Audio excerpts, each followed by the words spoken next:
Ini suaraku udah bisa kedengeran jelas ya? Jelas, Mas. Jelas ya? Oke, aman. Oke, so thank you dulu teman-teman yang udah hadir. Hari ini materinya bagus banget. Kenapa ada materi seperti ini? Nah, kenapa kita mengambil tema student behavior dan how to handle? Nah, jadi seperti ini. Nah, mungkin dari kita banyak dari yang punya background teaching, background profesional, atau background yang lain, atau bahkan background teknologi. Kayak contohnya seperti saya. Nah, kita karena kita pekerjaannya dominan di teaching, kita harus belajar dari teacher, ya kak? Ya dong. Nah, di tempat ini kita dari bermacam background. Ada yang dari background teknologi, orang IT, ada yang dari background profesional, sebelumnya konsultan keuangan, sebelumnya eh, desainer, sebelumnya programmer dan lain-lain. Ada yang emang backgroundnya teaching. Nah, dari semua itu tidak menutup kemungkinan eh, yang teaching ini bukan lebih baik ya, tapi lebih tahu soal cara anak-anak. Karena data said that aku pernah ngumpulin data, Kevin yang ngumpulin. Jadi melihat apa itu namanya dari survei, melihat gini, feedback yang dikasih ke tutor, ya kan, habis kelas dia dapat tutor gitu, itu lebih puas, anak itu lebih puas dan lebih seneng di sama tutor-tutor yang mempunyai background teaching. Nah, kayak gitu. Artinya apa? Bukan yang punya background lebih baik, bukan yang punya background teaching lebih baik, tapi artinya adalah kita bisa belajar dari teman-teman yang mempunyai background teaching untuk benar-benar tahu gimana caranya menghandle anak-anak, gimana caranya mengajar. Nah, itu dia. Maka dari itu, coding ini dibuat. Oke? So guys, langsung aja aku akan kenalin dua speaker kita di sini. Yang pertama adalah Kak Citra. Nah, Kak Citra ini eh, teacher di Sumatera yang saat ini daerahnya lagi banjir. Nanti boleh di spill sedikit daerahnya mana. Oke, dan dia adalah PNS. Jadi PNS bagian guru. Dan guru di sekolah yang lumayan pelosok sana. Nah, jadi Kak Citra itu mengabdi sebagai PNS, guru di sana, dan benar-benar sekolahnya itu di desa ya. Bahkan sekarang ini lagi libur karena ada banjir. Nah, itu luar biasa banget. Dan jadi tutor ya benar-benar sabar banget ngehandle CK dengan luar biasa. Maka itu speaker kita yang background pertama. Nah, yang kedua adalah Mas Dharma. Nah, Mas Dharma ini adalah guru di International School. Kalau tanya pengalamannya, nah ini pengalamannya udah lama banget ya. Udah berapa tahun Mas kalau boleh tahu? Mulai 2005, 2012-an. 2012. Saya itu masih SMP 2012. Mas Dharma udah ngajar. Pengalaman sekitar eh, 2012 sekarang. Jadi 13 tahun, 14 tahun. Kayak gitu. Itu bener-bener teaching pakai banget. Dan beneran ya, dari survei tadi, beneran orang-orang yang punya background teaching itu mempunyai kepuasan klien atau kepuasan student lebih besar. Nah, kita akan belajar dari kedua speaker ini dan langsung saja nanti kita akan dengerin bareng. Aku bahkan juga pengen belajar dari speaker-speaker kita dan kita akan dengerin bareng materinya saat ini sangat daging banget. Karena aku tadi baca PPT-nya mereka berdua, wah keren banget. Rugi banget yang nggak datang hari ini. Oke, langsung aja. Sekarang tak serahin dulu kepada speaker pertama, Kak Citra, silahkan. Oke, terima kasih Mas Galang. Oke, halo. Udah kedengaran belum suara aku? Aman. Ya, oke. Jadi iya sebenarnya di sini aku lagi banjir. Tadi tuh niatnya mau nggak bisa, tapi kalau aku nggak bisa Kak Dharma sendirian. Oke, jadi mungkin aku cerita aja lebih banyak ke cerita di kelas yang pegang. Nanti daging-dagingnya itu akan disampaikan sama Kak Dharma. Ya Kak ya? Oke, aku izin share screen dulu.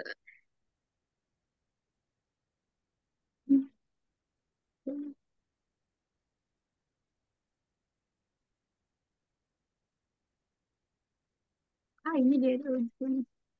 Tadi aku baru bikin. Oke, udah kelihatan belum? Udah. Sudah bagus. Siap. Oke, jadi sebelumnya salam kenal semuanya. Mungkin gak banyak yang kenal sama aku. Aku backgroundnya emang guru, tapi masih masih newbie, masih baru banget, gak kayak Kak Dharma. Jadi aku cuma mau cerita-cerita aja, tidak bermaksud menggurui teman-teman yang lain, karena pasti yang lain pengalamannya itu lebih banyak dari aku. Oke. Aku mau bahas sedikit tentang cara memahami siswa. Ini yang biasanya tak lakuin di kelas aja. Biasanya aku pakai empat ini. Yang pertama itu selalu kenalin keunikan dari setiap siswa. Karena nggak bisa dipungkirin ya, dalam satu kelas grup itu nggak mungkin siswanya itu punya satu pembelajaran yang sama.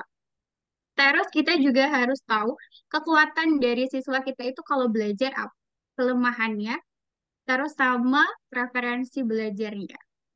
Dari mulai kenalin keunikan. Ini ada dasarnya yang biasanya tak tanyain langsung sama anaknya itu kayak namanya, nama panggilannya itu yang kamu suka siapa, umurnya berapa, hobinya apa, hal yang disukain apa. Terus kalau udah tahu itu kayak dia birthday, kita ucapin, itu bener-bener, ah dia senang ngerasa kalau kita itu kenal sama dia. Kalau udah dari dasarnya tahu, biasanya aku kepoin aktivitas sehari-hari dia nih, dari mamanya, dari parentsnya. Tapi biasanya orang tua dari siswaku ini baik-baik banget. Share kegiatan anaknya sehari-hari itu personal gitu. Miss hari ini si A lagi ini loh, lagi belajar ini, lagi itu, gitu biasanya cerita ke orang tuanya. Jadi aku tahu banget anaknya ini gimana. Dan yang ketiga, ini penting tapi agak sulit. Kenalin latar belakang dari setiap siswa kita. Latar belakang ini misalnya kayak siswa kita itu apakah orang Jawa, apakah orang Batak, atau orang mana itu berpengaruh dengan cara gimana kita bisa nyampein materi ke dia. Terus apakah dia dari keluarga cemara atau dari keluarga yang sibuk. Nah, kita juga harus tahu tentang kekuatan sama kelemahannya. Karena kalau di kelas itu biasanya ada siswa yang semangat banget buat belajar, ada yang bad mood, ada yang males-malesan, ada yang cepet banget sekali dijelasin langsung oh iya gitu. Ada yang kreativitasnya kemana-mana, tapi ada juga anak yang kurang kreatif, kesulitan buat apa ya, berinteraksi sama yang lain gitu. Biasanya semua data itu kumpulin. Aku punya setiap satu siswa itu aku punya satu folder yang isinya semua datanya tadi. Itu biasanya tak kumpulin karena kan siswa yang dipegang ini banyak. Jadi aku butuh baca-baca setiap mau kelas. Oh kelas ini anaknya ini biar nggak lupa. Itu penting. Menurut aku penting banget tahu itu buat ini nih. Preferensi belajar siswa. Preferensi belajar itu kayak gimana biar siswanya itu nyaman sama kita, terus nyambung sama apa yang kita omongin. Kalau preferensi belajar itu kayak misalnya setiap siswa itu belajarnya kan beda-beda. Ada 8 tipe anak yang harus kita pahamin cara belajarnya. Ada yang dengan mendengar, harus ngelihat, harus sambil ngapa-ngapain gitu. Nanti aku contohin satu kelas aku mau cerita aja yang super bikin aku deg-degan tiap mau kelas. 7 anak, ini cuma 7 anak, tapi ini super banget. Satu anak itu normal, dalam artian ya kayak anak biasanya. Satu anak pinter banget, ini jago, aku ngomong jelasin sekali, dia langsung ngerti. Satu anak lagi itu hiperaktif, hiperaktifnya gak ketulungan. Jadi dari awal aku masuk kelas sampai selesai, dia bisa yang ketawa-ketawa, lari, ngebully temennya gitu. Terus yang ada lagi anak yang kalau aku ngomong dia harus sambil nonton, harus sambil nge-games gitu. Ini dalam satu grup semuanya. Dan yang harus sambil ngapa-ngapain itu kudu tak jelasin pakai English. Wah, ini kayaknya penuh ke Kak Dharma juga ya. Iya kayak pernah ke Kak Dharma siswa ini. Ternyata kalau aku pakai Indo itu dia nggak terlalu ngerti. Jadi aku harus kudu banget jelasin dia pakai English sendiri. Ada lagi siswa ini di kelas ini yang ternyata pas pahamin dia hobi banget bahasa Arab. Jadi aku harus pakai bahasa Arab sama dia karena sekali pakai terus dia nyaman. Jadi akhirnya keterusan setiap mau kelas itu Citra Kak Citra belum mulai kelas dia udah kayak yang langsung yuk kita ini gitu, kayak bahasa Arab. Tapi kalau aku turutin nanti di kelas dia jadi happy.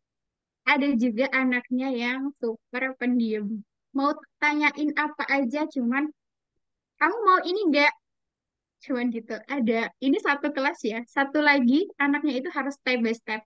Oh, kamu harus ini dulu. Oh, ini harus dikesiniin.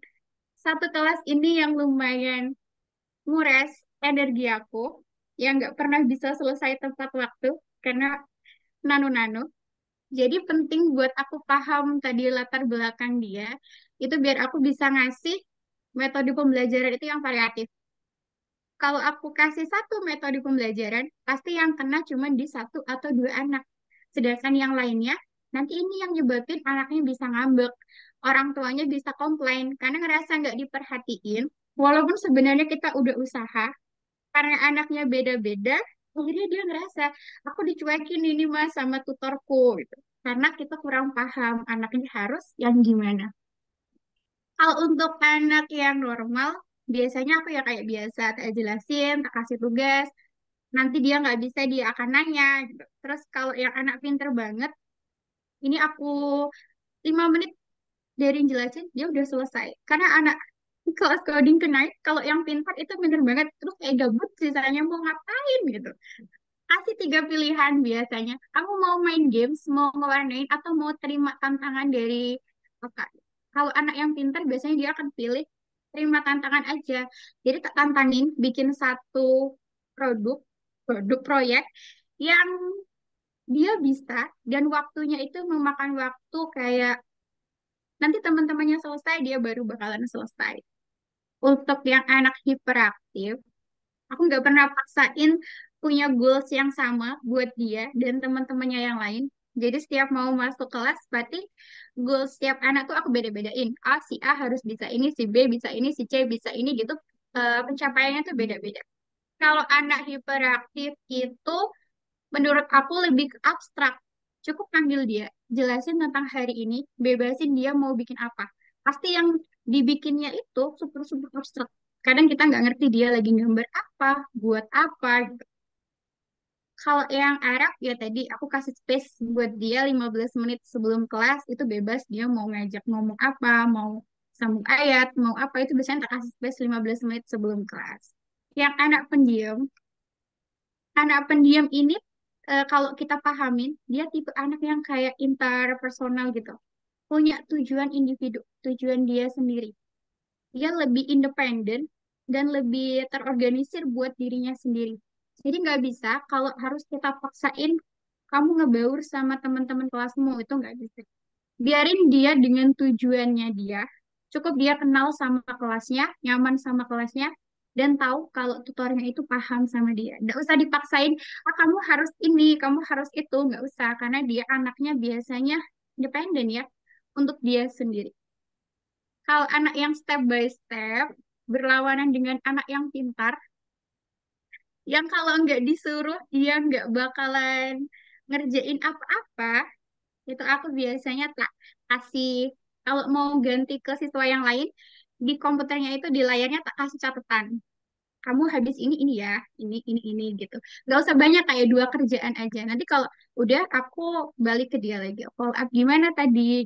Ada yang bisa nggak? Ada yang ini nggak? Jadi kalau kita paham satu persatu siswa kita, nanti di kelas itu lebih oh setiap anak tuh ngerasa kalau sebenarnya kita perhatiin. Ini powernya, kalau aku ini powernya ya, kolaborasi sama orang tua. Selalu libatin orang tua itu dalam proses belajar. Kayak, walaupun grup, kalau aku dari pertemuan pertama, itu nggak pernah ngirim feedback di grup kelas. Mungkin kalau yang pernah OTR grup aku, nggak pernah ngeliat aku ngirim feedback di grup ya. Karena walaupun grup biasanya kirimin langsung ke orang tuanya. Karena ini kayak momen aku loh buat cari muka, buat deketin mamanya, buat ngasih tahu anaknya di kelas gimana. Kalau tak kirim feedbacknya di grup, itu rasanya sayang banget. Kesempatan seminggu sekali buat ngobrol, tapi tak sia-siain. Jadi aku biasanya kirim personal, terus percakapannya tak panjang-panjangin, bahas kemana-mana. Biasanya di sini aku setiap habis kirim feedback gitu, selesai kelas itu udah langsung kirim feedback, terus pembahasannya kemana-mana. Tapi dari sini rata-rata aku hampir 90% itu deket sama orang tua siswaku. Tahu kayak orang tuanya gimana, anaknya gimana. Bahkan aku yang di ujung dunia ini sering banget dikirimin gift sama orang tua siswaku. Misalnya dari pulang dari Thailand kemarin itu, dia kirim coklat gitu. Kayak Citra mau kirim coklat boleh ya. Gitu. Terus kayak aku dikirimin tas waktu pulang dari Singapura. Padahal aku di ujung dunia nih. Saking tak bestie-innya orang tuanya itu, aku tuh sering dikirimin gitu. Kita tak kirimin jilbab ya, beneran. Terus, tapi aku juga kasih feedback ke orang tuanya. Biasanya aku nunjukin kalau aku bener-bener perhatian sama anaknya.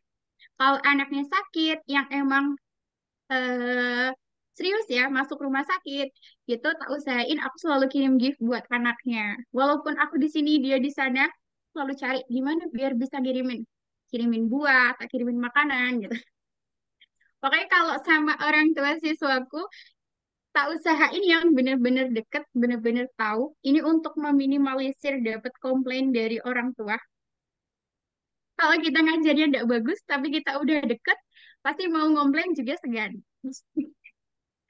Oke, nah mungkin simple aja. Aku cuma mau cerita itu.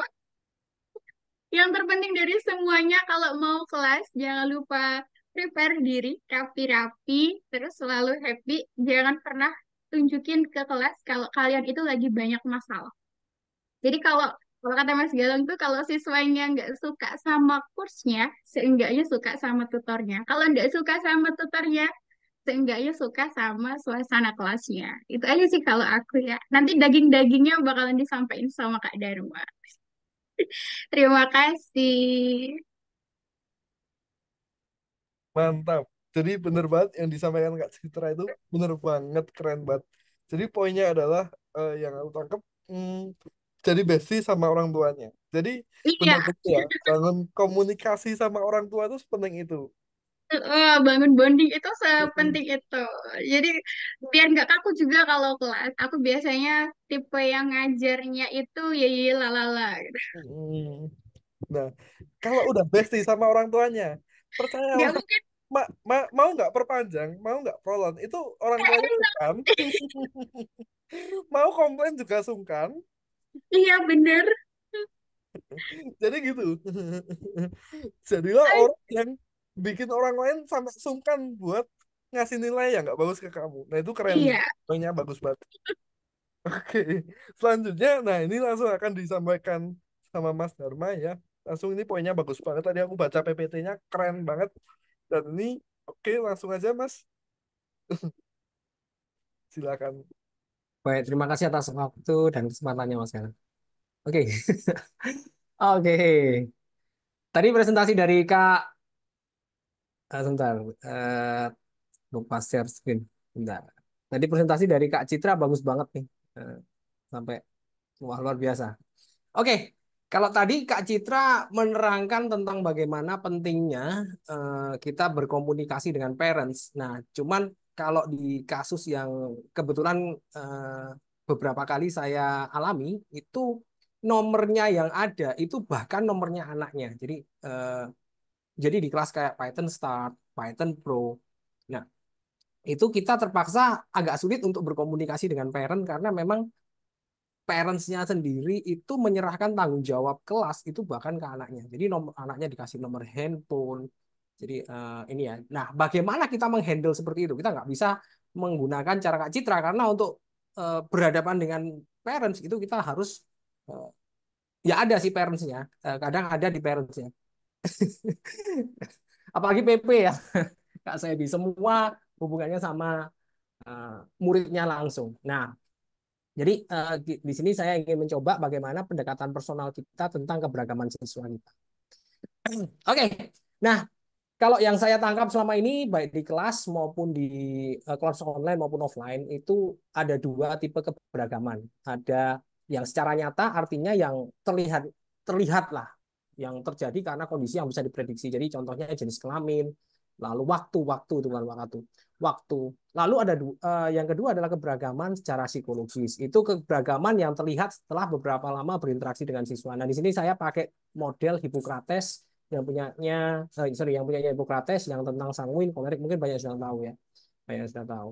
Tetapi kadang kita nggak sadar untuk mengambil siswa itu secara psikologisnya. Oke.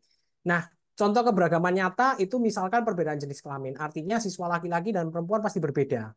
Siswa laki-laki setelah mengajar sekian lama itu cenderung menyukai game, cenderung menyukai game, lalu tantangan, lalu hal-hal yang bersifat challenge ya.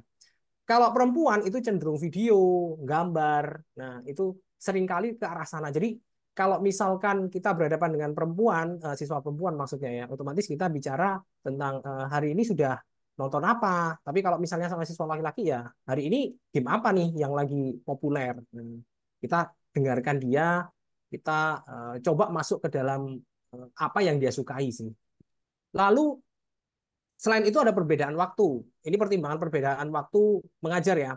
Pernah ada siswa yang saya ikuti di kelas Python Start jam 20 malam, jadi jam 8 malam.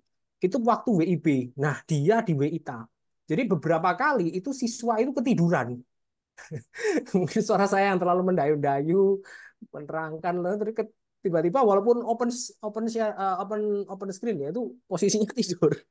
Jadi kok kayaknya enak banget gitu. Nah, jadi kadang memang ada perbedaan waktu mengajar yang membuat kita itu harus mengingat posisi siswa kita itu di mana, enggak sama.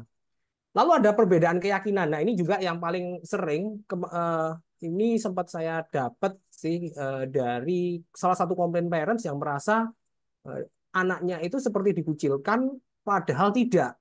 Nah, biasanya sih hal ini terjadi karena kita nggak menyatukan perbedaan ya. Artinya perbedaan keyakinan itu alangkah baiknya bila di awal pertemuan itu kita ajak mereka doa bersama. Tentu saja doanya bukan doa spesifik agama tertentu, tapi kita gunakan misalnya pola berdoa menurut agama dan kepercayaan kita masing-masing, berdoa mulai. Nah, perbedaan keyakinan ini juga bagaimana cara kita berkomunikasi dengan dia. Misalkan kalau misalkan dia seorang bisa kita lihat kalau misalnya dia pakai jilbab, oh berarti pasti Muslim.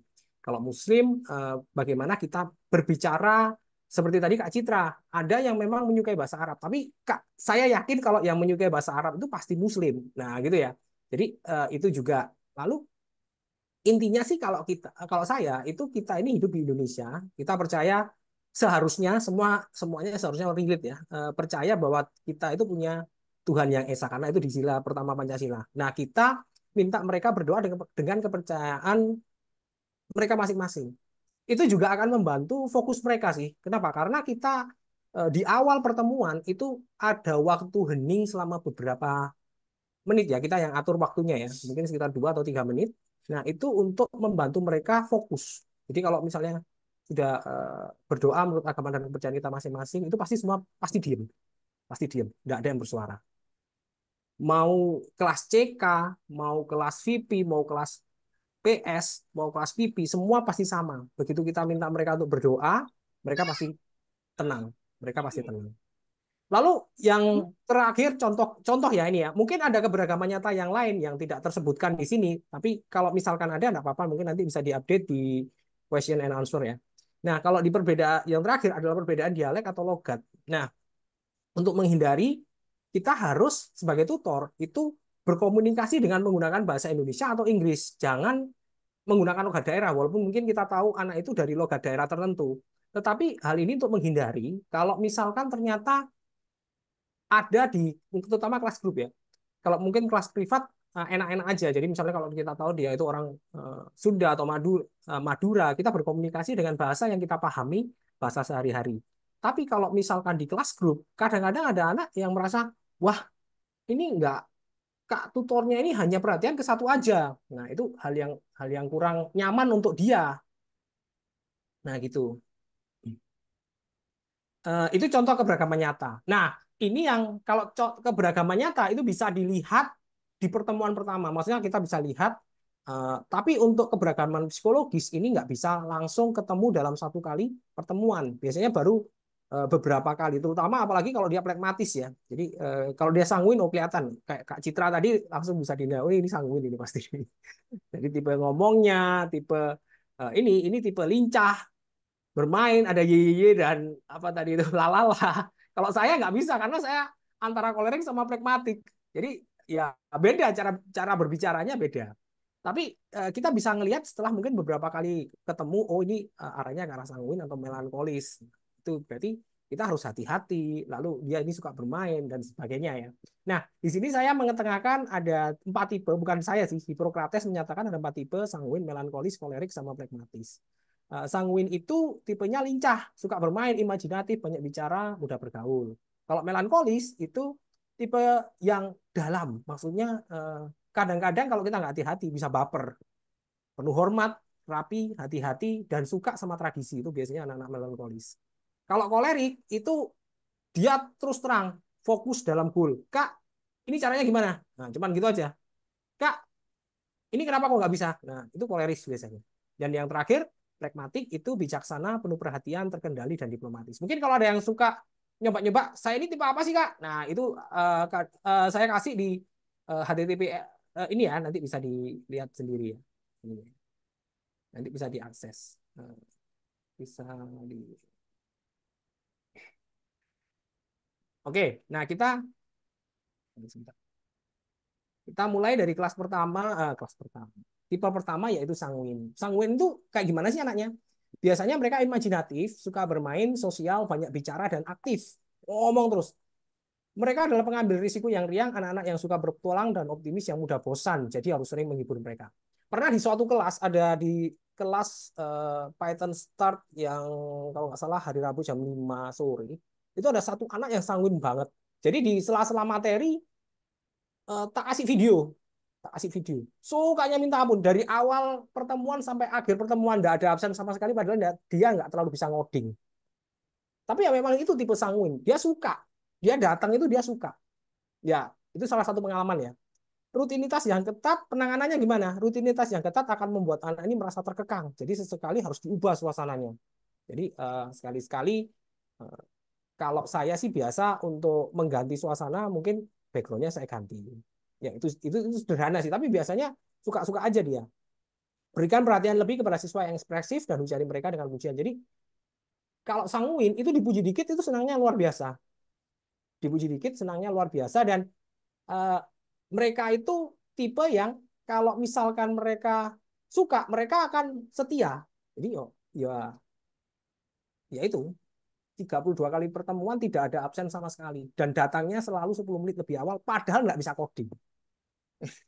Ya memang kadang-kadang kalau ngelihat murid saya satu itu ya ya udahlah tak bantu kamu sampai akhir. Walaupun ya kayak gitu. Melankolik. Kalau melankolik itu detail, penuh rasa hormat, pribadi, rapi-rapi, hati-hati. Mereka pemikir yang mendalam, terkadang bisa sedikit serius, jarang mengambil resiko, mencari petualangan, namun senang sosialisasi dan merupakan anak-anak yang suka nolong. Jadi kalau melankolik itu mereka sangat memperhatikan perasaan orang.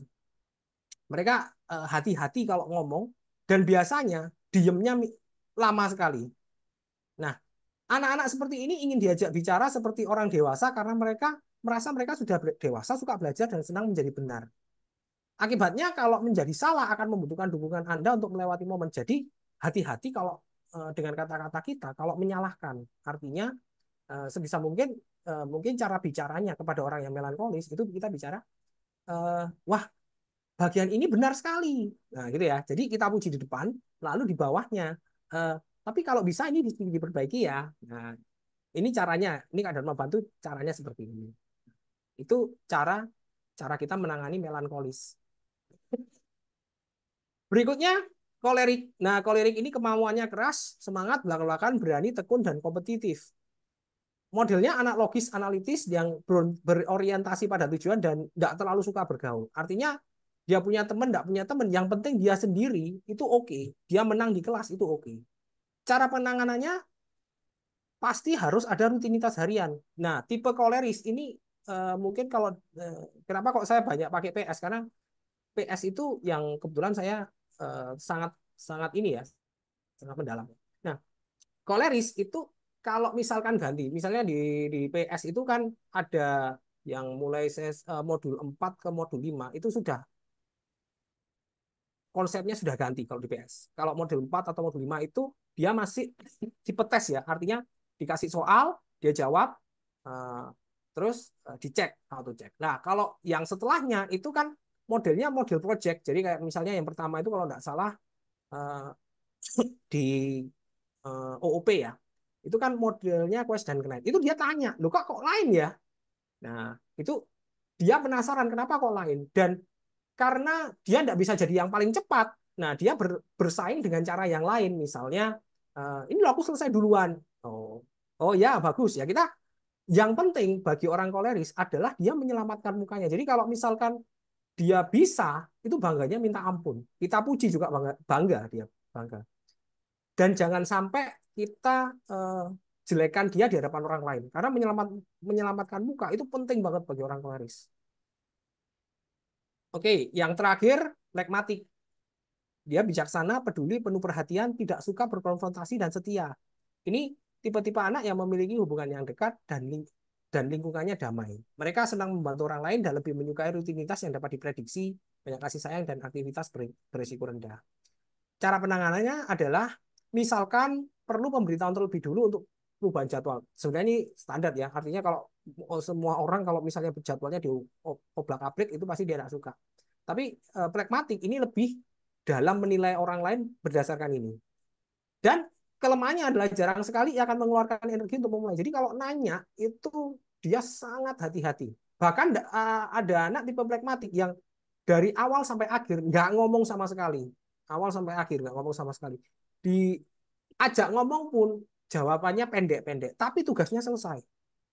Nah, siswa ini akan sulit dihentikan begitu ia mulai berjalan. Artinya kita bisa lihat, oh tugasnya selesai. Dan dia nggak tanya. Nah, memang ada tipe-tipe yang mirip-mirip seperti ini. Oke, terima kasih telah melihat. Semoga bisa membantu kita semua. Terima kasih. Saya kembalikan ke Kak Galang ya. Mantap banget ya. Jadi bener-bener detail eh, dan langsung to the point. Jelaskan psikologi dan bener-bener langsung nyata cara handle-nya kayak gini, kayak gitu, kayak gini, kayak gitu. Daging banget. Nah, jadi gitu ya guys, cara handle dan lain-lainnya. Oke, mungkin ada yang mau ditanya ini ke speaker-speakernya nih.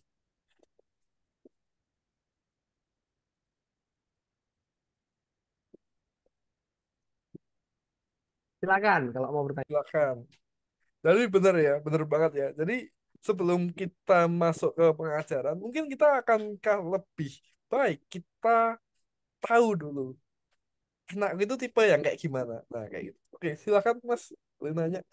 Kalau Kak Dharma, dalam kenal Kak. Ya, Oh, salam saya kenal mau Kak Madi. itu saya juga pernah dapat murid kayak gitu tuh, yang istilahnya sampai akhir tidak bisa ngoding gitu.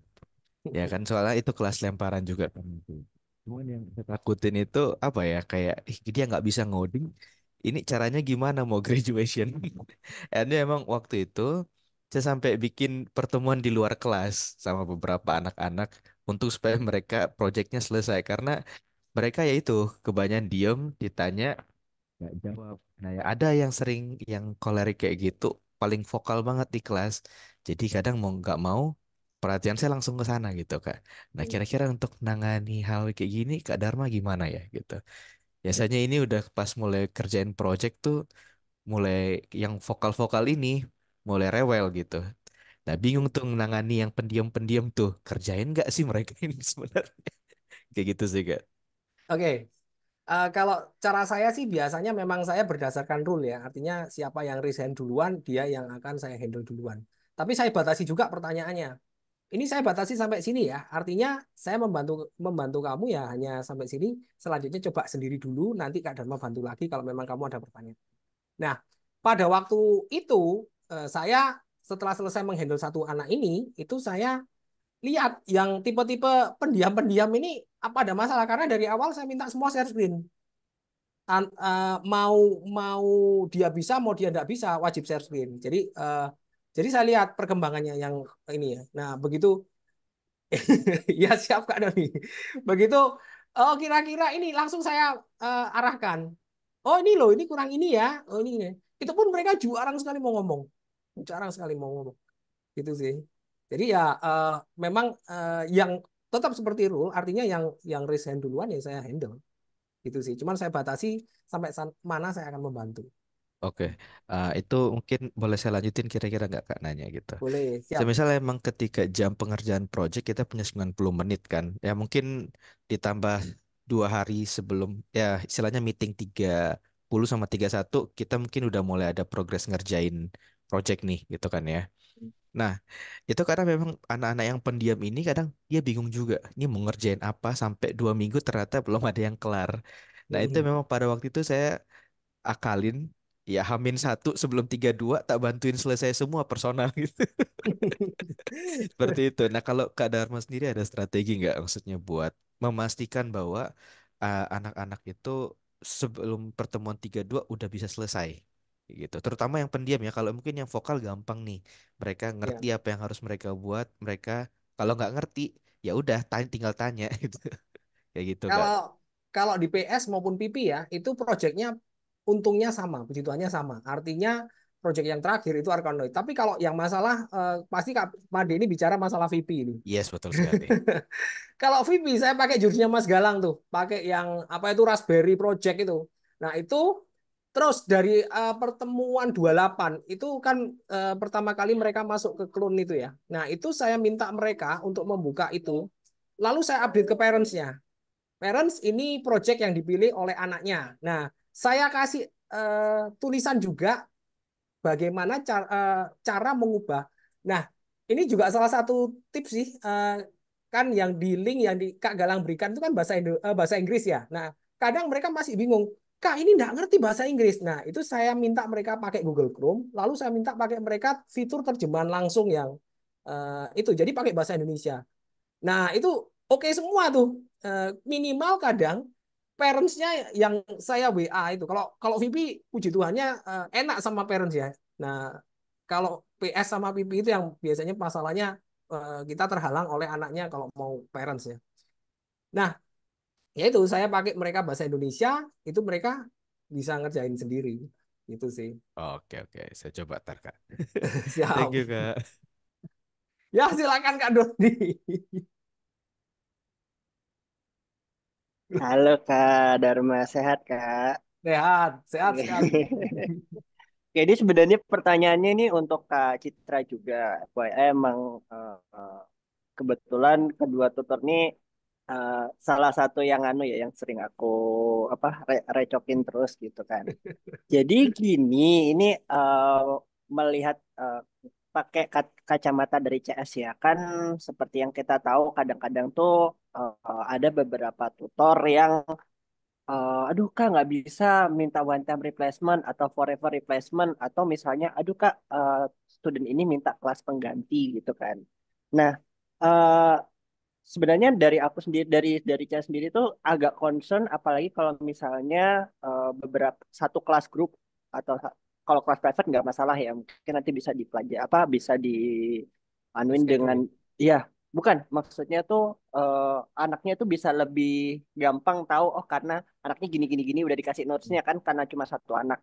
Nah kalau kelas grup ini dan itu misalnya forever replacement atau one time replacement kadang kan ada beberapa tutor yang mungkin miss gitu kan entah kayak kak ada beberapa parents yang bilang ini belum dikirimin nih kak rekamannya sama tutor ini terus kalau misalnya ada pertanyaan di luar kelas pun juga kadang-kadang biasanya kan itu kan ada tambahan itu biasanya dari tutor itu kayak kak ini saya tanya sama tutor ini sebagai ya, kelas pengganti kemarin itu nggak dijawab beda banget nih kak sama apa sama tutor yang sebelumnya yang awalnya saya kangen deh kak sama tutor yang sebelumnya nah dari CS sendiri kan juga pengennya pengennya sama tutor ini gitu kan karena nggak sedikit juga banyak komplain-komplain yang terjadi yang berujung pada refund terutama di kelas grup akibat dari tutor yang mungkin dari cara mengajarnya kurang, sehingga ada beberapa yang nggak nyaman dan lain-lain. Nah, mungkin kalau dari Kak Dharma atau Kak Citra nih mungkin semisal apakah ada saran nih misalnya untuk tutor-tutor lain, kalaupun misalnya mendapatkan one time replacement atau forever replacement atau mendapatkan student dari kelas pengganti itu biasanya harusnya ngapain sih gitu loh, supaya nanti kalaupun misalnya ikut kelas pengganti, seenggaknya materinya nancep lah di anak ini, atau misalnya ketika ada tutor pengganti itu mengajarnya tuh jadi sama aja gitu, kayak nggak ada bedanya gitu. Oh, enak ya misalnya sama tutor ini ternyata ngajarnya sama-sama enak. Kalau menurut dari Kak Dharma sama Kak Citra gimana? Oke, saya jawab dulu ya Kak Citra. Setelahnya Kak Citra ya. Kalau dari saya sih biasanya saya jarang sih ngambil OTR ya, bukan karena apa, tapi karena selalu kalah saingan. Oke, nah tapi pernah dulu saya ngambil beberapa kali OTR. Kalau OTR itu ya saya terpaksa selama minimal lah 1 minggu ke depan itu saya tetap di kelas yang eh, di grup yang OTR. Artinya kalau memang mereka ada pertanyaan ya materi yang mereka ini terakhir yaitu yang saya yang handle. Artinya karena OTR itu tanggung jawabnya sampai selesai feedback ya. Jadi feedback selesai itu baru selesai tanggung jawab. Itu pun belum selesai. Maksudnya kita tunggu 1 minggu apakah mereka ada pertanyaan. Itu kalau saya sih. Cuman ya itu karena saya jarang OTR karena selesai kalah saingan. Oke, terima kasih. Kalau saya sih begitu sih. Silakan Kak Citra mungkin mau jawab. Terima kasih Kak Darba. Kalau aku malah nggak pernah sama sekali ambil OTR, Kak. Kalau Cuman saingan juga biasanya ya. sama sekali belum pernah ambil OTR. Karena udah ngurusin kelas sendiri. Dan bisanya kerja di Algo cuman sore sama malam. Jadi jarang banget aku ambil OTR. Paling biasanya kalau dapet anak yang case-nya disband gitu, baru pindah ke aku di akhir-akhir ya gitu. Paling tak kenalin dulu, tak tanya-tanya banyak dulu, kamu sukanya apa. Tapi kalau OTR aku belum pernah ambil. Terima kasih. Oke, Oke, oke, oke. mungkin aku tambahin jawaban ya ini. Karena ini masalah yang eh, gede juga, menyangkut luar departemen. Oke, jadi seperti ini ya. OTR sama forever replacement itu adalah masalah yang cukup kompleks untuk kita selesaikan di waktu yang singkat. Jadi perlu waktu yang panjang buat kita selesaikan itu. Dan gimana caranya kita masih selalu mikir. Karena gini, teman-teman, masalahnya itu kompleks. Kenapa aku bisa bilang kompleks? Bahwa jadi seperti ini. Kalau dari teaching department, khususnya aku, misalnya OTR, forever replacement itu nggak mungkin dihilangkan. Yang pertama. Karena tutor-tutor kita itu kebanyakan part-time. Dan mereka punya kerjaan atau eh, studi lain di pagi hari atau malam hari atau mungkin di hari lain. Dan ini adalah second job mereka. Mungkin ada yang full time atau ini adalah first job mereka. Ada yang second job mereka juga. Jadi itu tidak bisa dihilangkan. Kenapa? Karena eh, ada case-case yang emang membutuhkan OTR atau forever replacement. Yang pertama itu. Yang kedua adalah dari client side.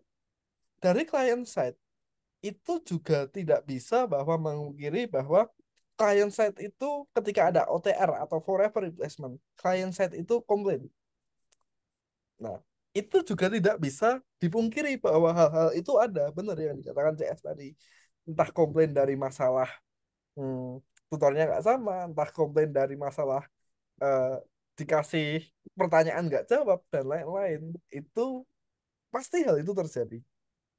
Nah, jadi dari tutor departemen, apa sih yang udah kita lakukan dan apa yang bisa kita lakukan? Yaitu kita membuat prosedur. Jadi nanti eh, ini thank you banget buat Mas Doni, buat teman-teman sarannya.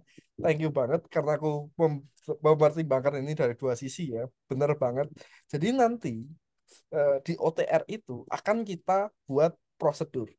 Di forever replacement kita akan buat prosedur. Nah, kita sudah mempunyai bank recording.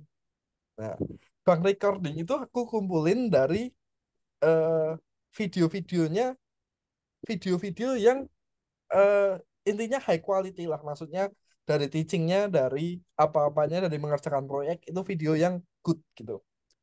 Nah, itu nanti harapanku ya. Jadi ketika ada Forever Up dan OTR itu itu akan ditonton yang pertama. Yang kedua juga nanti akan ada prosedur juga bahwa benar yang dikatakan Mas Dharma tadi bahwa ketika OTR itu tutor nggak bisa langsung lepas tanggung jawab kayak gitu.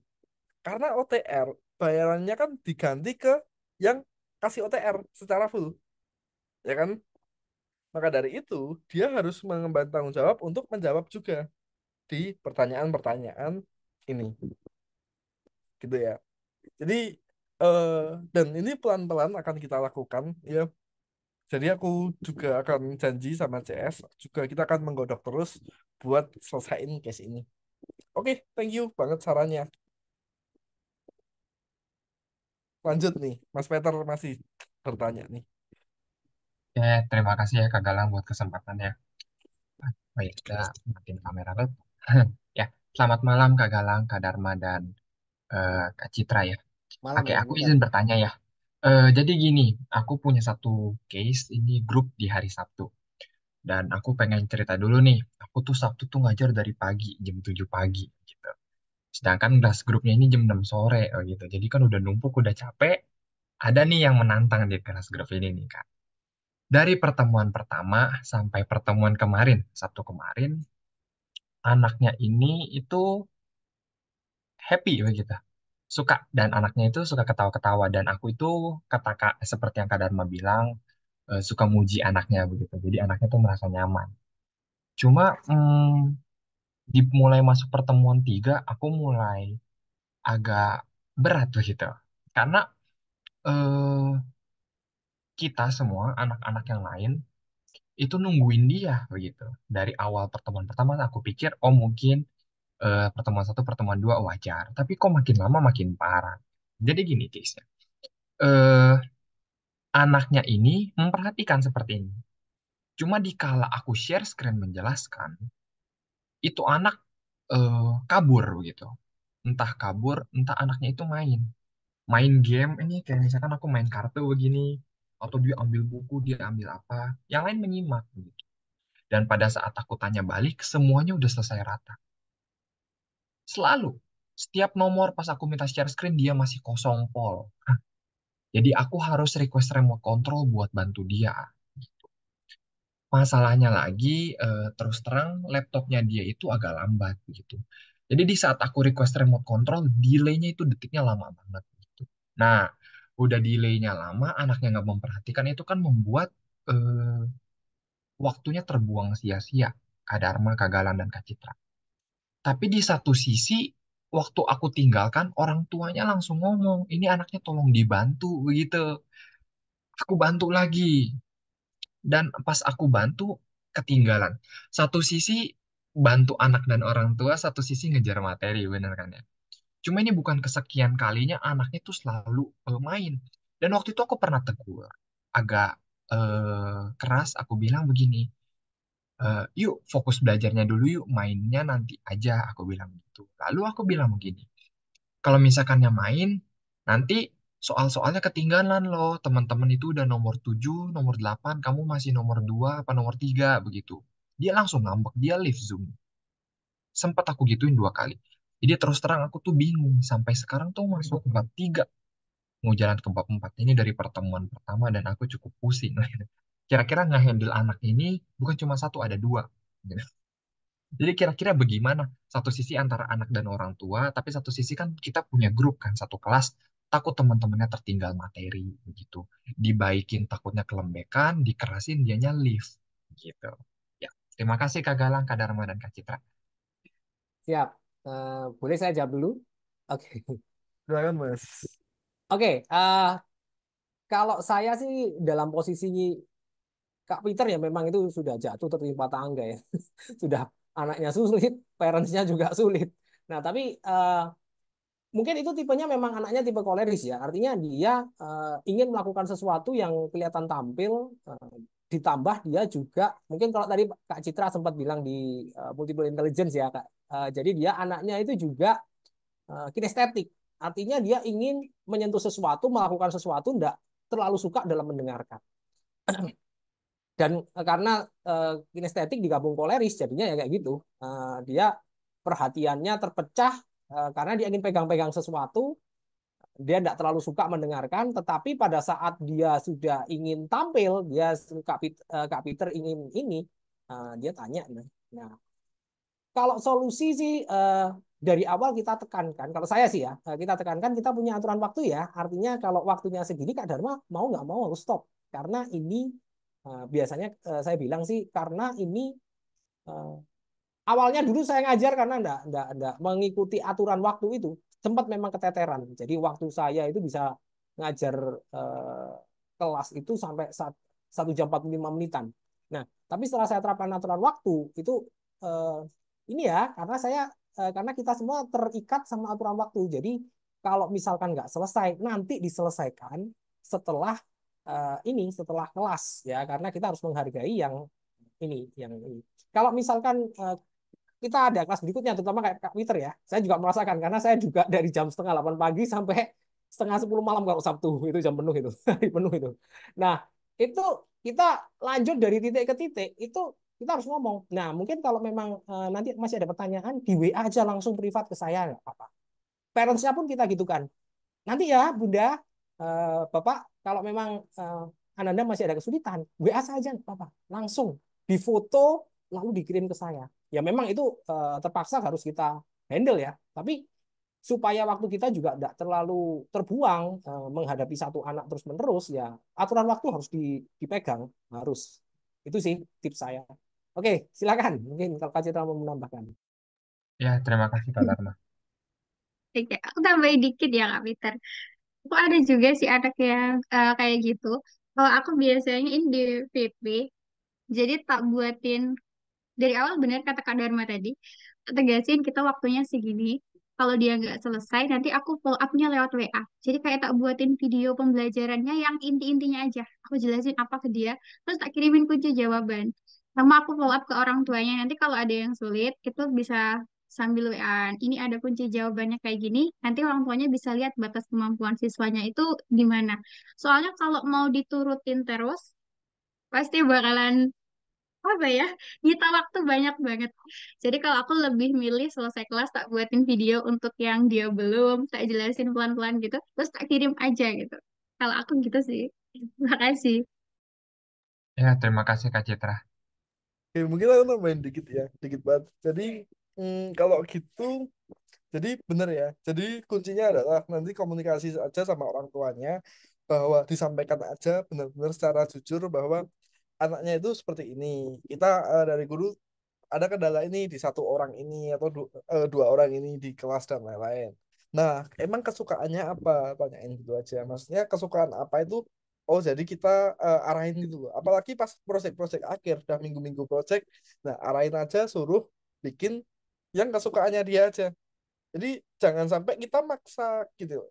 Eh, ini mungkin jawabanku agak ekstrim ya, tapi aku tuh kalau dengan case yang emang benar-benar di luar kita dan aku nggak bisa handle itu, dan itu akan mengganggu murid-muridku yang lain, aku akan pakai teori prioritas. Jadi bener banget yang disampaikan Kak Citra sama Mas Dharma tadi, prioritiin orang banyak dulu, kepentingan orang banyak. Nah, yang orang satu bukan kita kucilkan. Nah, yang orang satu ini kita handle dengan cara lain. Nah, jangan sampai kita handle itu, tapi si 6 orang, 7 orang banyak ini kita nggak bisa nyenengin semua orang ya. 6 orang, 7 orang ini jadi keteteran. Nah, mendingan 1 orang kita arahkan ke hal lain, misalnya ngerjain proyek atau ngerjain hal yang dia suka atau pelajaran apa yang dia suka, yang 6 orang kita arahkan ke materi. Terus terus nggak apa-apa. Nah, nanti kalau marah-marah gimana? Ya kita jelasin. Yang ke Jasik seperti ini, sukanya seperti ini. Toh kalau gini loh, probabilitasnya gini. Kalau kalian maksa ini loh, kalau kalian misalnya maksa orang ini supaya tahu 7 7 orang atau 6 orang murid kamu jadi nggak punya waktu. Nah, misalnya kalau kamu eh, ini apa itu namanya suka, misalnya kasih materi ke orang, ke yang anak itu, jadi kesukaan anak itu kasih materi, walaupun nanti orang tuanya komplain, tapi anaknya suka gitu loh. Orang tuanya komplain, anaknya suka. Daripada nanti misalnya kamu eh, paksain materi, orang tuanya komplain, anaknya nggak suka, nah itu yang jadi probabilitas gitu. Jadi itu aja sih. Ya, baik. Terima kasih Kak Galang. Oke. Yang lain ada yang mau ditanyain? Ya, sorry aku nambahin dikit lagi ya Kak. Itu yang waktu itu kayak case ini yang Kak Doni bilang begitu. Takutnya ini nih, yang ini tuh yang ngancamnya refund-refund begitu. Karena katanya mungkin anak saya nggak diperhatikan atau bagaimana. Kadang aku pernah waktu itu dapet case kayak eh, aku coba biarin, aku hubungin orang tuanya WA begitu.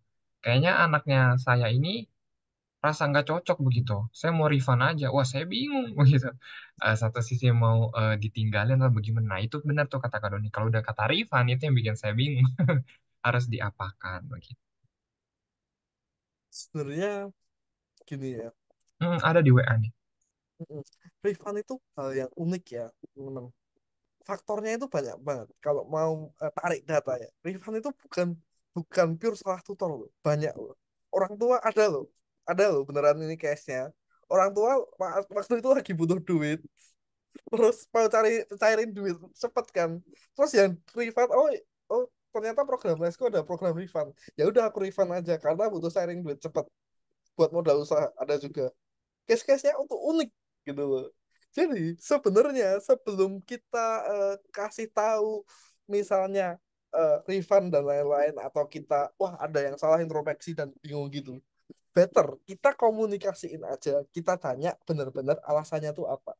Nanti boleh saling membantu aja sama CS sama tutor, saling bantu aja buat nge-follow up parents. Sebenarnya yang jadi perpokokan masalah itu apa gitu loh. Apakah emang karena course-nya, karena anaknya nggak suka, atau emang faktor lain eksternal di luar kuasa kita. Nah, itu. Kalau misalnya kata course-nya, katakanlah course-nya kayak orang itu boleh kok di-convert ke privat, ganti ganti course. Boleh di course-nya disesuaikan ke anaknya yang suka, kurikulumnya di custom. Yang penting anaknya seneng bisa bikin game satu aja. Asalkan parents-nya setuju, si ini setuju juga nggak apa-apa kok gitu. Jadi gitu sih. Oke. Oke, baik. Terima kasih Kak Galang. Nah, yang penting adalah kita komunikasiin dulu, bener-bener tanya perpokok masalahnya apa. Tambahan, Kak, ini Iya. pengalaman saya masalah refund itu juga pernah itu. Pertama kali saya mengajar itu. Pertama kali, minggu-minggu pertama saya mengajar. Jadi untungnya puji Tuhannya saya siapkan rekaman. Jadi ada satu parents yang ya itu anaknya sebenarnya sudah hadir dari awal sampai akhir, tapi ngomong katanya nggak hadir. Maksudnya untungnya saya punya rekamannya. Itu saya tunjukkan ke CS, ini loh ada rekamannya dari awal sampai akhir anaknya hadir.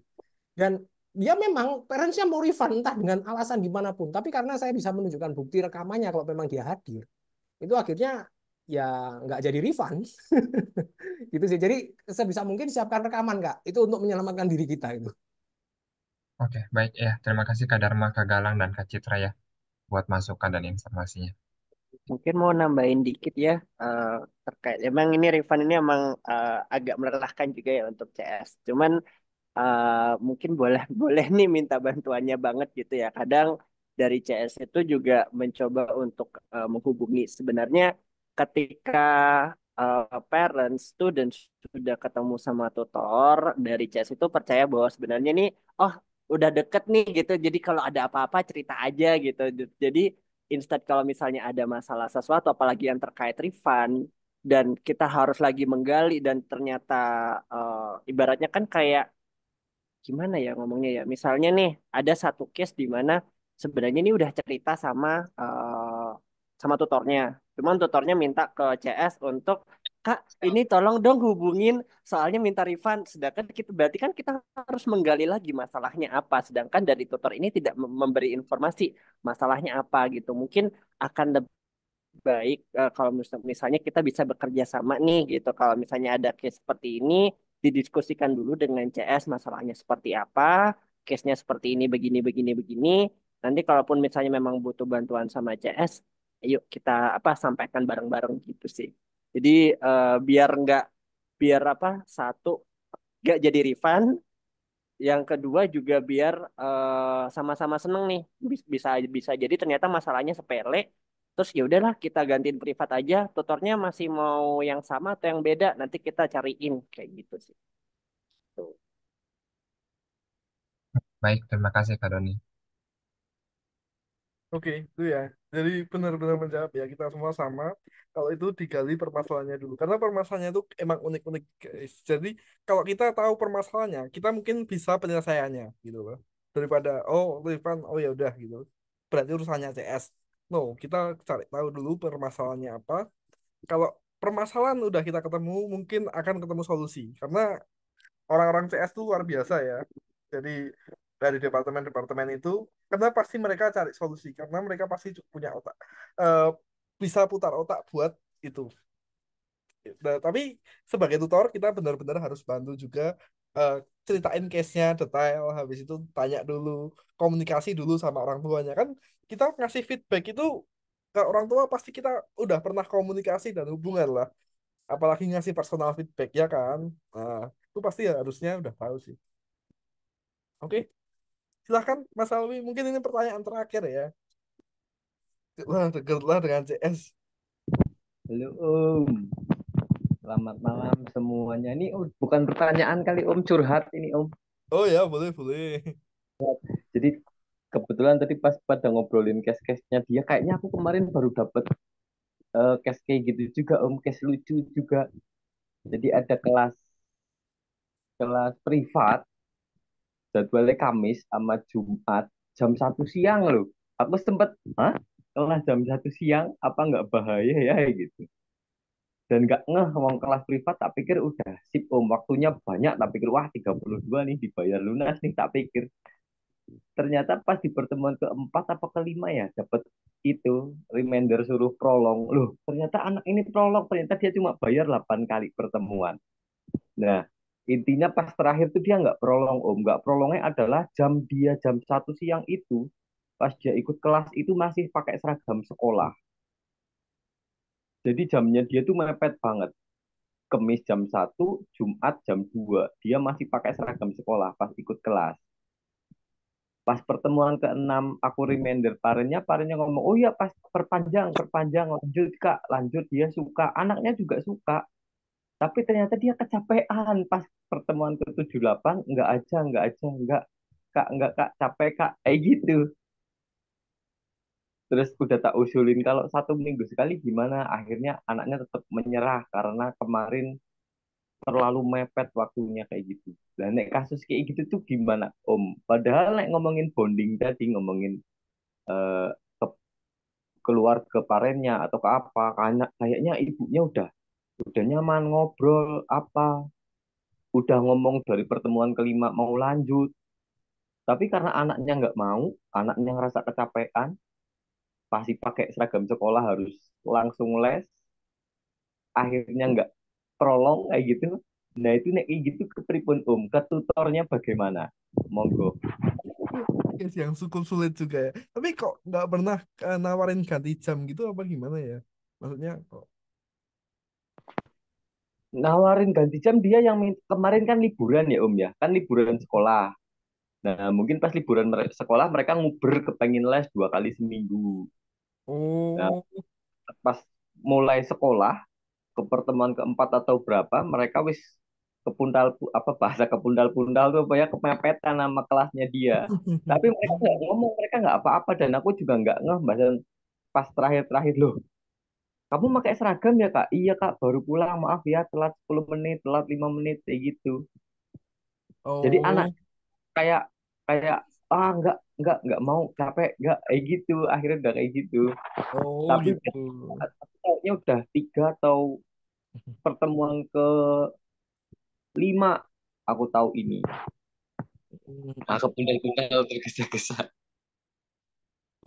Bagaimana itu? Apakah tetap ditutor kasusnya jika seperti ini? Ini sih, menurutku hal itu udah di luar kuasa ya. Mungkin ya emang banyak faktor ya. Namanya itu kalau di CS namanya high school load alasannya. Bener gak? Correct me if I'm wrong ya. High school load. Namanya alasannya itu high school load. Jadi kita tuh punya alasan nggak prolongation tuh banyak ya. Ada yang high school load, terus habis itu disappear dan lain-lain. Nah, kalau kayak gitu kan sebenarnya udah jelas ya. Maksudnya dia mempunyai load sekolah yang banyak. Mungkin apa sikap kita sebagai tutor ya, udah kita nggak bisa memaksa hal yang di luar kita, apalagi eh, pelajarannya banyak ya. Mungkin cuma kita bisa jadi tutor yang lebih responsif sih. Misalnya kayak satu kali dua kali dia telat dan masih pakai seragam sekolah kita, tanyain kenapa. Mungkin kita akan lebih nanya-nanya aja, apalagi private kita akan lebih tanya aja eh, harinya di sekolah itu kayak gimana dan apa yang dia lakuin gitu loh, apa yang dia suka. Misalnya kita tanya, kok hari ini gimana di sekolah, terus hari ini capek nggak lesnya, kamu punya les berapa. Lah, aku tuh di pertemuan pertama sering profiling gini, jujur di les algoritmik itu orang-orang itu yang les di sini statistikanya demografinya adalah menengah ke atas untuk ekonominya. Nah, demografinya. Dan orang-orang menengah ke atas itu mempunyai les yang beraneka ragam. Nah, itu. Aku di awal pertemuan itu caraku kenalan dengan orang-orang murid-murid itu adalah ngisi profil kasih profiling. Profiling yang tak tanyain apa, yang tak cari informasinya. Anak itu punya berapa les, pulang sekolahnya dari Senin sampai Jumat itu jam berapa, terus hobinya apa, dan lain-lain selain hobi. Nah, itu di kelas pertama. Bener sekali Kak Maulidia itu. Nah, ekspektasi awalnya itu kenapa? Nah, harapan-harapannya itu apa? Nah, itu kita cari tahu dulu, kita ulik dulu itu. Kenapa? Karena gini, aku tuh punya students ya, yang Senin sampai Sabtu itu punya les kayaknya 8 atau 9 les gitu. Beneran. 8 kalau 9 les mungkin lebih ya, 9 les di dalam satu minggu itu. Di di hari Senin itu dia mempunyai les yang tiga. Satu les piano, les English, habis itu les coding. Nah, les coding ini jam terakhir, aku kebagian capeknya doang. Mau ganti hari, ada les lain. Nggak bisa ganti hari jadwalnya full sama les lain. Padahal bapaknya beli 128. Itu kalau aku refund, itu kalau sampai refund mungkin aku dipisu-pisuin tuh sama si S. Nah, itu, nah gitu. Terus apa yang aku lakukan? Nah, 128 week sampai refund aku mungkin dibisu-bisuin. Nah, aku bener-bener hati-hati ya. Jadi aku profiling, aku nanya, aku nggak kasih press ke ini. Aku tawarin ganti jadwal. Aku tawarin sampai kayak gini loh, misalnya. Nah, misalnya kayak gini. Aku tawarin sampai kayak gini. Misalnya gini aja, les di waktu yang kamu mau les. Sampai aku bilang kayak gitu. Les so aja di waktu yang kamu itu bisa les dan mau les. Nah, kayak gitu. Maksudnya apa? Kalau misalnya dia kecapean dan nggak mau les, ya nggak usah les. Les schedule aja. Nah, bener harus ikutin parents mood dan anak itu bener. Les di waktu yang Anda mau les aja. Kalau nggak mau ya jangan les. Nggak usah datang nggak apa-apa. Nanti jadwalnya tak reschedule. Yang penting ngabarin. Udah gitu sih. Karena hal yang harus kita sadarin bahwa ini tuh bukan sekolah formal yang dia harus ikutin setiap saat itu. Kita harus paham bahwa ini adalah sekolah tambahan buat dia. Jadi mungkin kalau high school dan nih kita harus pakai penanganan spesial yaitu itu tadi. Apalagi kelas private. Wah, enak apa sih? Kalau kelas grup mungkin aku angkat tangan buat case ini. Kalau kelas private kita preferensikan aja sesuai students-nya.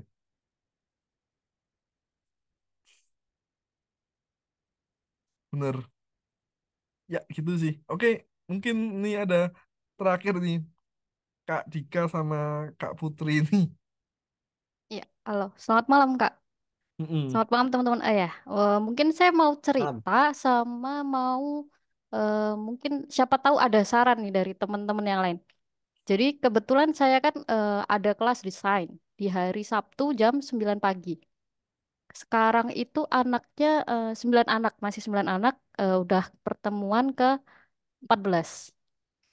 Terus saya pernah tanya sih ke Mas Galang ya waktu itu. Jadi eh, kasusnya begini. Orang tua, iya, Dika, iya betul. Iya betul. Oke, saya terusin lagi. Jadi kasusnya itu mm, yang menunggui anaknya itu adalah mamanya. Tapi yang masuk di grup itu ada ayahnya sama eh, ibunya juga.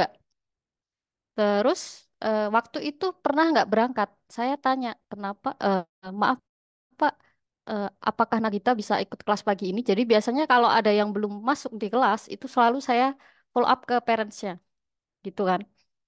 Terus eh, ayahnya bilang sepertinya enggak, gitu kan. Dia minggu lalu menangis dan merajuk. Saya tanya kenapa? Jawabnya kawan-kawan semua kalau nanya dijawab sama gurunya, dia bilang gitu kan. Saya bingung. Padahal setiap anak ini tanya, itu selalu saya jawab.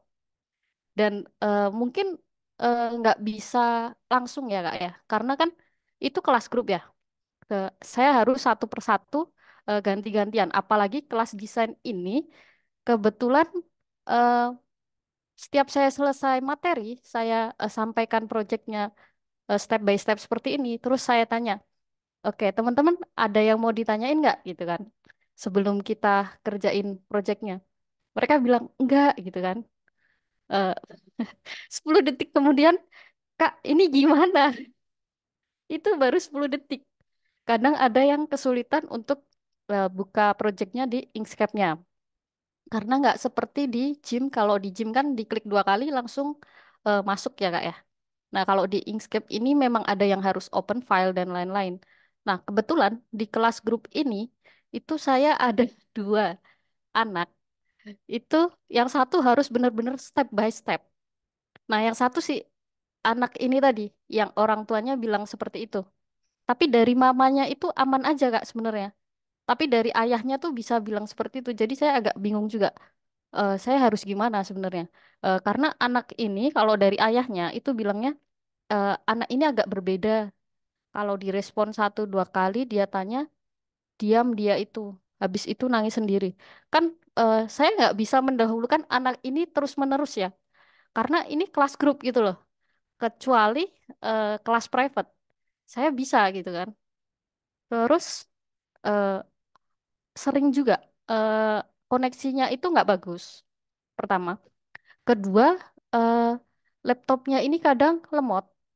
Jadi ketika saya eh, menjawab ke dia itu kayak nggak masuk gitu loh Kak. Padahal kan kita harus ngejar waktu. Apalagi ada yang anak itu di hari itu tuh harus sekolah. Nah, saya bingung saya harus gimana sebenarnya Kak. Kira-kira ada nggak teman-teman kira-kira sarannya seperti apa baiknya gitu? Karena sepertinya saya masih bingung gitu. Ya, terima kasih. Oke, coba saya jawab ya. Kalau Ya, saya sih pernah bermasalah mirip, walaupun tidak sama persis ya. Cuman di mana bukan bukan merajuk sih, tapi nggak mau nggak mau lesson karena merasa kelasnya ini apa namanya dia nggak terlalu diperhatikan. Itu juga awal-awal dulu, awal-awal saya masuk mengajar. Itu eh, saya setelah saya cek bukan karena saya nggak menjawab, bukan karena kita nggak menjawab, tapi karena menjawab kita itu mendahulukan yang lain. Jadi karena memang awal-awal dulu eh, peraturan kelas itu nggak saya tegakkan dengan betul. Artinya kayak raise hand itu nggak nggak harus raise hand. Dia bilang kak kak kak kak itu sudah saya handle. Tapi ya memang intinya dia merasa eh, kok aku nggak langsung diperhatikan ya karena itu. Makanya sekarang sih peraturan kelas itu memang harus wajib ini ya, didahulukan ya. Artinya kalau kamu raise hand itu kan kelihatan siapa yang raise hand duluan. Nah, itu yang saya handle duluan. Nah, itu peraturan kelas. Yang kedua, mungkin bisa di record ya. Kalau misalnya ada recordnya ya enggak apa-apa. Tapi minimal kita sudah ngomong ke parents. Saya selalu menetapkan peraturan kelas, artinya kalau misalkan dia raise hand duluan ya dia yang saya handle duluan.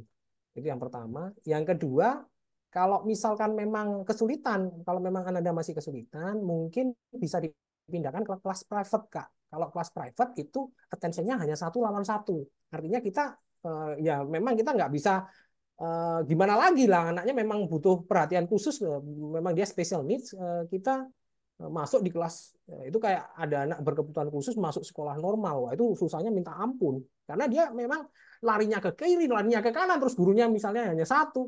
Wah, itu bisa bisa eh, nggak karuan. Makanya kenapa kok kita coba arahkan ke eh, private aja. Gimana kalau private aja? Nah, Terus kalau oh ya ya, Kak Dika. terusin dulu aja Kak.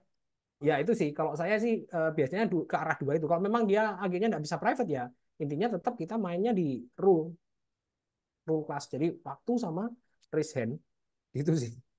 Oh iya, baik Kak Dharma, terima kasih. Mungkin saya memang harus menerapkan untuk raise hand-nya dulu ya. Karena saya belum menerapkan sih jujur aja ya untuk yang raise hand-nya.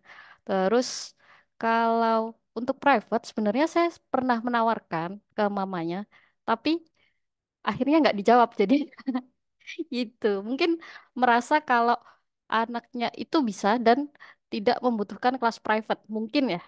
Karena kan berbeda ya setiap ini. Kadang ada yang orang tua itu ya maunya di kelas grup, tapi kita bisa perhatikan anaknya penuh gitu. Saya bingung sih. Ya mungkin gitu aja Kak. Terima kasih Kak. Itu perlu di ini sih, di apa itu? Sebenarnya diajak komunikasi sih. Iya. Hmm. Nah, gitu. Jadi orang tuanya deket lagi aja, kayak kembali lagi ke Kak Citra tadi. Mungkin next kalau mungkin kelas pertama boleh lah deket-deket dulu ke orang tuanya biar mereka ada rasa sungkan ke kita gitu loh karena kenal gitu. Jadi kayak bener-bener jadi kayak gitu ya teman-teman ya. Cara orang dihormati sebagai guru adalah kita bersikap sebagai guru. Bener. Itu bener banget ya. Cara orang dihormati sebagai guru itu kita bersikap sebagai guru. Nah, hal ini yang kita jarang orang tahu ya. Karena gini, mungkin kita hanya bersikap sebagai pengajar di kelas atau apa? Sebagai ya menyampaikan presentasi materi, materi selesai, kita kasih feedback, udah. Itu kita sebagai pengajar. Kalau sebagai guru, mungkin kita lebih ke personalize lagi. Kita bangun kayak Kak Citra tadi, benar-benar deket sama orang tuanya, benar-benar ngasih feedback perkembangannya anaknya gimana, benar-benar nyampein itu. Jadi ketika kita ini dekat sama orang tua itu, parents itu mereka ada rasa sungkan ke kita, gitu loh. Sempatkan hal-hal itu buat membangun itu. Jadi nanti kalau misalnya, oh gitu loh, eh, orang tua tuh punya pikiran bahwa oh ini tuh gurunya anakku di kelas. Artinya apa? Itu tuh lebih tahu pelajarannya. Jadi orang tua itu bukan jadi orang yang sok tahu dari soalnya anaknya kayak gini. Karena gurunya itu udah dari awal itu oh kasih feedback habis itu udah mengkomunikasikan bahwa anaknya seperti ini seperti ini seperti ini gitu sih. Jadi itu bisa lah dikomunikasikan mungkin mungkin next lebih ke awal pelajaran balik lagi ke materi training dulu yaitu first impression tadi dulu. Oke, speakernya ya Mas Dharma juga tuh, itu juga bagus tuh. Oke, ya yuk pertanyaan terakhir ya dari Kak Putri ini sudah kemalaman. Nanti aku diprotes aku gara-gara bikin training sampai malam-malam. Yuk pertanyaan terakhir yuk. Halo, selamat malam semuanya. Malam Aku iya, aku mau nanya nih karena sering ketemu di inbox sih pas aku balas-balasin chat. Banyak parents yang nanya sebenarnya untuk khususnya kelas CK, VP dan PS dan DL itu butuh pendampingan orang tua nggak ya? Atau seberapa penting sih untuk didampingin anak-anak pada saat kelas gitu? Ada yang mau jawab? Ini semua bisa menjawab nih. Semua tutor bisa Iya, menjawab. iya silakan. Siapa tergantung aja boleh. tergantung anaknya sih Kak. Maksudnya kalau di PS biasanya nomor aja dikasih ke anaknya sendiri, orang tuanya nggak mau tahu. Kita jadi kalau mau mau ngajuin prolong itu lewat anaknya dulu, dari anaknya disampaikan ke parent. Itu ya ya gimana lagi, feedbacknya juga terpaksa ngasihnya ke anaknya karena eh, pernah saya nanya ya sama anaknya ya, Kak Dharma boleh nggak sih minta nomornya parents? Nah, jawaban anaknya itu buat saya buat mikir ya.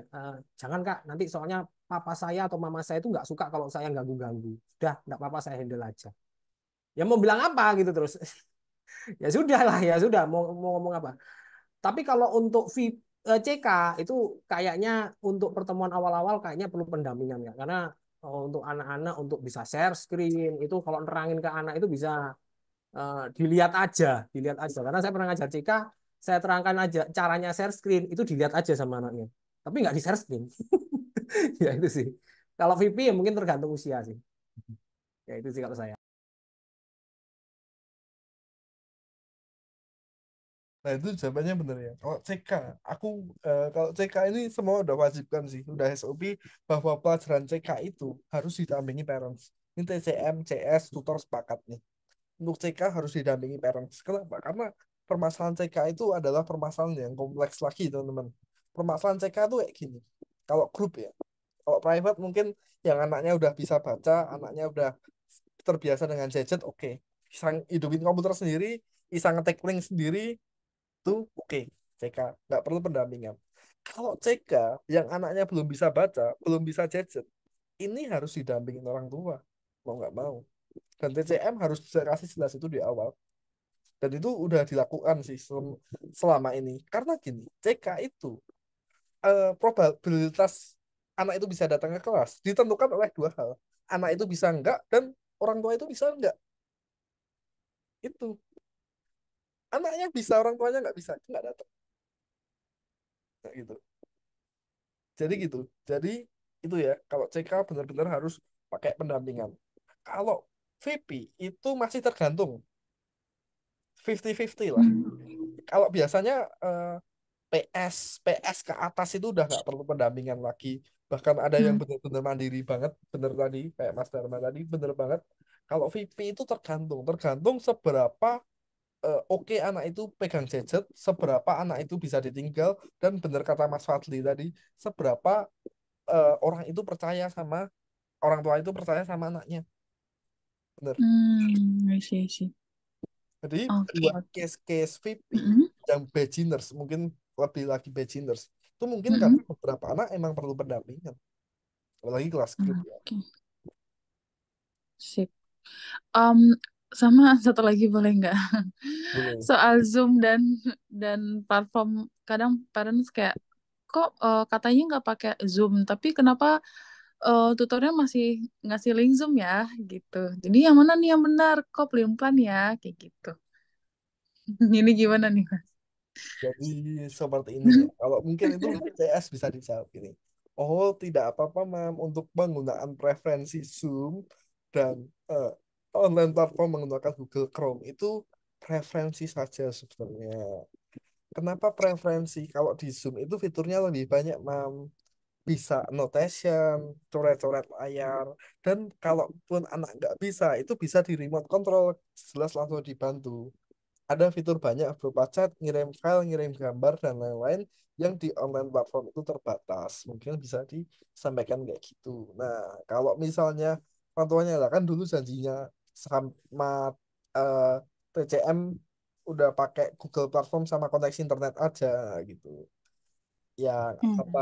Nah, gitu. Maksudnya itu kita bisa inilah eh, gini, Mam, kalau misalnya pakai online platform koneksi Hmm. internet saja itu beneran dicoba itu kurang stabil gitu, Mm-mm. harus lebih Itu pakai Zoom gitu. Iya, sama itu mungkin bisa di attach aja kali ya link Zoom-nya itu di BO-nya. Bener. Jadi kita tuh kalau pas last minute anaknya nggak bisa masuk misalnya atau apa, kita bisa langsung buka BO, bisa langsung ngasih tahu linknya, langsung nggak kayak ngecat-ngecat lagi tutornya kan gitu. Mempercepat Iya. aja sih kayaknya. Mm-mm, Ini mungkin saran yang bagus sih. Ini iya beberapa tutor kakak nggak tutor. ngelakuin sih ini. Ini udah masuk ke kebijakan ya ini ya. Iya, Ini harus masuk ke kebijakan. Thank you Kak Putri. Kalau ini aku setuju nih. iya. Nah, Soalnya kadang attach. kan di menit-menit kayak 16.55 tiba-tiba tuh kayak biasanya banyak tuh parents-parents yang kayak nggak bisa masuk, nggak bisa join, ini link yang mana, ini gimana, itu gimana gitu kan, suka gitu. Kita kadang ngechat tutor, mungkin tutornya baru opening mau join kelas, nyapa Mm-mm. anak-anak, kita yang ngechat, jadi kan kayak nggak bisa kebaca cepet gitu. Jadi kalau ada di BO bisa langsung, oh bisa langsung join di sini mom, kita langsung copy linknya, langsung kita share ke mamanya gitu. Bener ya. Yes. Yes, bener. Yang dikatakan Kak Putri itu aku setuju, 100% setuju. Bahwa Satu lagi. Zoom itu harus di-attach di BO ya. Itu ada fiturnya tuh kan, programmer Ada. kita pinter-pinter bikin fitur kayak gitu, masa nggak dipakai gitu loh. Soalnya kan gitu ya. Itu Satu ada link lagi. itu gunanya ya buat itu tadi, buat buat nge-attach link sehingga ketika klik online class masuk ke Zoom kalian. Nah, harus dong Mm-mm. selalu pakai. Kalau kalian ini misalnya butuh link Zoom murah, nah chat aku. Sekalian promosi. Promosi. Aku nggak Affiliate ya, dibayar ya ini affiliate. ya. Bahkan Iya. aku nggak dibayar, sumpah. Bayar juga. Nah, kalian ini, nah jadi linknya itu aman ya, nggak selalu ganti-ganti gitu. Dan Mm-mm. bener ya, Betul. dan itu bener. eh, Link itu baiknya di attach, bukan di chat di WA. Mungkin ini lebih ke kebijakan sih. Nanti eh, seiring berjalannya waktu kita akan godok lagi, kita akan masukkan ke tutor regulation sama assessment. Satu lagi, Oke. Kak, dari mungkin saran aja sih dari Mm-mm. saya untuk CSM. Ya, mungkin nanti bisa dibicarakan lebih lanjut ya. Eh, Kalau bisa sih tutor itu juga dikasih akses admin Kak untuk chat WA. Maksudnya tujuannya sih supaya kadang parents itu lebih prefer mereka diundang, bukan mereka Oh, diberi link.